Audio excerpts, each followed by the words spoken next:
everybody, this is Smiley with Salem FSX.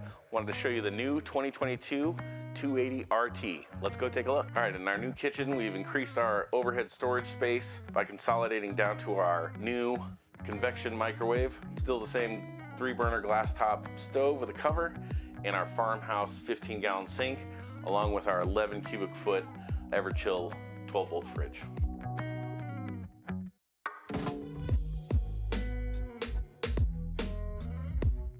Here we see our new optional stow and load quad bunk seating and storage system. This is a new addition for 2022. Here you see it in seating configuration. Here you see it in our quad bunk sleeping situation.